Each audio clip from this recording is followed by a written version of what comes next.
O que um jogo pode ensinar sobre isolacionismo e coletivismo? Este é o Visão Libertária, sua fonte de informações descentralizadas e distribuídas. The World Ends With You, traduzido como O Mundo Acaba Com Você, ou no original Subarashiki Kono Sekai, Esse Mundo Maravilhoso, é um RPG de ação desenvolvido pela Square Enix e Companhia Júpiter para o console portátil Nintendo DS. Trata-se de uma obra-prima do mundo dos games. Até hoje, é esperado algum jogo que explore sua temática de forma tão profunda quanto esse jogo fez. Com o anúncio do anime e de uma sequência chamada Nioh: The World Ends With You, vale a pena relembrar esse jogo ímpar e ver o que ele pode nos ensinar sobre as interações sociais. Antes de prosseguirmos, eu tenho que avisar que teremos spoilers, e eles não serão somente do final do jogo, mas também de algumas informações somente encontradas em extras opcionais. Vamos tentar dar o mínimo de spoilers possível, porém, se você não conhece essa obra-prima, sugiro parar por aqui e recomendo fortemente que o jogue.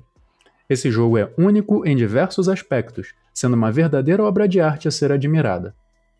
Se por outro lado, você já conhece ou não se incomoda com spoilers, vamos iniciar com uma descrição rápida da situação em que o jogo se situa. O jogo se ambienta em Shibuya, local real, que é o centro comercial de Tóquio.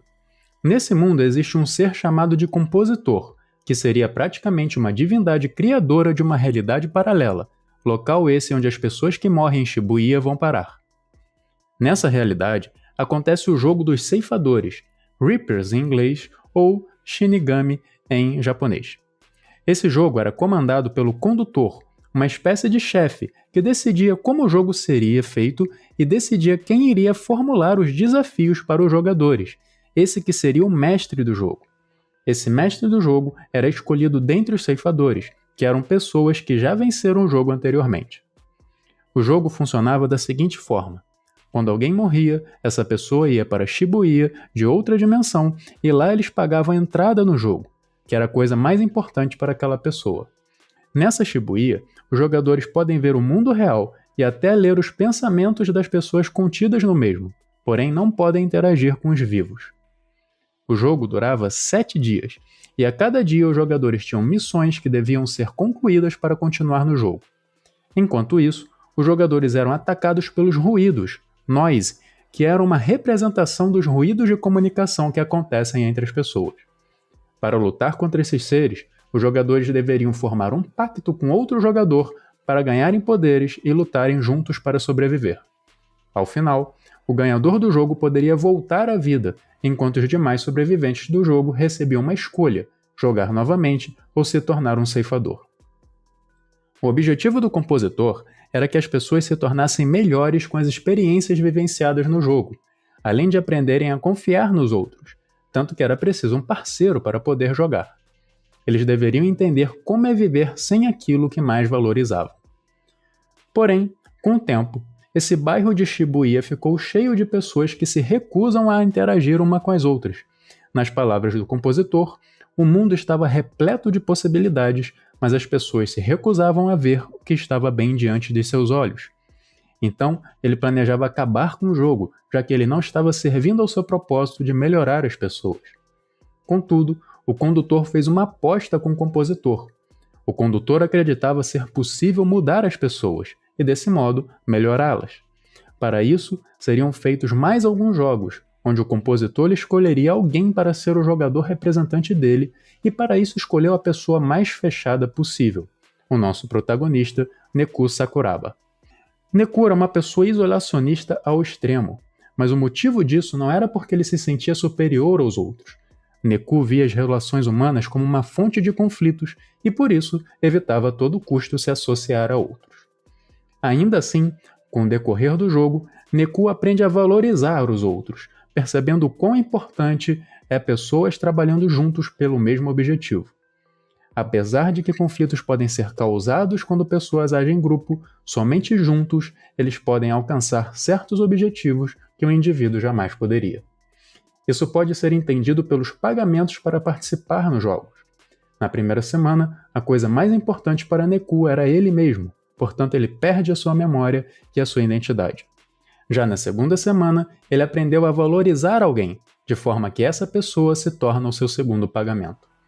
e na terceira semana, Deku já está tão aberto às outras pessoas que sua taxa de inscrição são todos os demais jogadores. Um ponto crucial para essa mudança de comportamento foi uma conversa com o Sr. Hanekoma, um artista muito famoso e admirado por Deku. É nesse diálogo que temos a frase que dá nome ao título do jogo em inglês: "O mundo acaba com você". A princípio, Deku entende essa frase erroneamente como um aviso. Se o mundo acaba comigo, eu só posso contar comigo mesmo e devo me afastar dos demais. Porém, com o progresso que ele fez durante todo o decorrer do jogo, seu pensamento muda. O mundo acaba comigo, então aumente seu mundo, conheça novas pessoas e assim expanda suas fronteiras. Todo esse crescimento, é claro, contrasta com os planos do condutor. Ele percebeu que as pessoas estavam se distanciando cada vez mais. Lembre-se que no Japão existe um grande conflito cultural de sua população. Enquanto muitos prezam pelas tradições e são bem rígidos quanto a isso, outros abraçam a inovação e as mais diferentes culturas. Como fazer essas pessoas trabalharem juntos? A resposta do condutor é a mesma que os estados dão, forçando as pessoas a isso.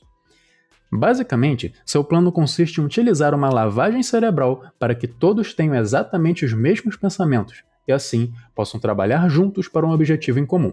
Só para deixar claro, o condutor é o vilão final do jogo. Tanto que todos os afetados por seu controle ficam repetindo em suas mentes exatamente o mesmo pensamento que termina com o título do jogo em japonês: "Como esse mundo maravilhoso seria". Diante disso, podemos extrair algumas lições desse jogo. Primeiramente, o jogo apresenta duas ideologias como as negativas, o isolacionismo e o coletivismo.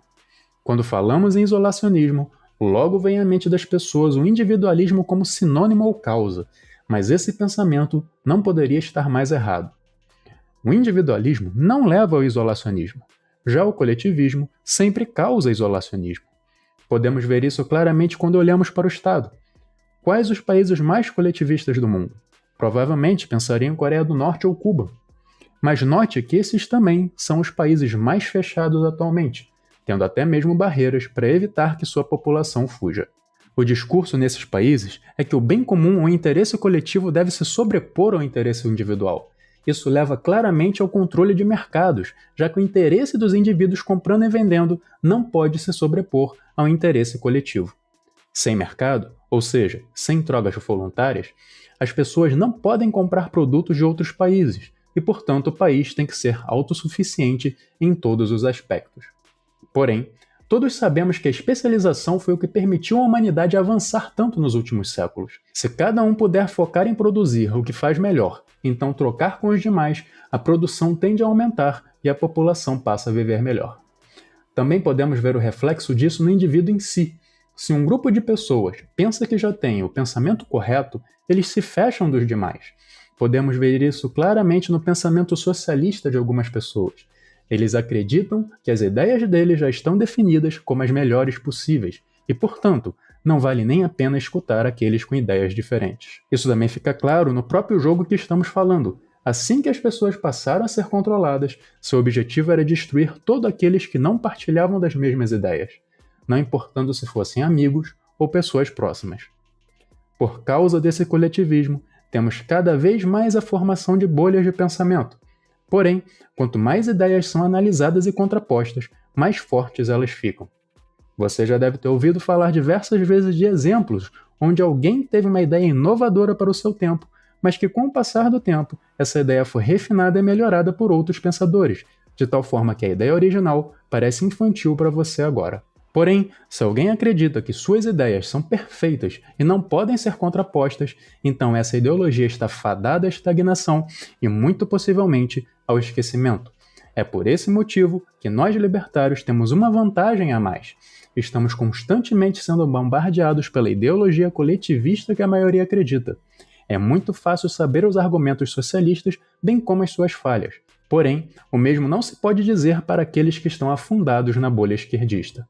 Se existe uma lição a ser retirada dessa obra-prima do mundo dos videogames, essa é que o coletivismo nunca leva ao progresso e que o isolacionismo apenas separa você de novas oportunidades, diminuindo o seu potencial. Apenas o individualismo, onde a pessoa entende a importância da cooperação dos demais para alcançar objetivos em comum, é a chave para o progresso da humanidade. Claro que podem haver problemas advindos de ruídos de comunicação, mas é essa cooperação, em busca de um fim melhor, que torna esse mundo maravilhoso. Obrigado por sua audiência. Esse artigo foi sugerido e escrito por Liberold, revisado por Paulo Almeida e narrado por Chico Lúcio. Se você gostou desse vídeo, clique no ícone de curtir abaixo e compartilhe o vídeo em sua rede social. Se você deseja ser notificado de outros vídeos, clique em se inscrever e depois no ícone de campainha. Até a próxima!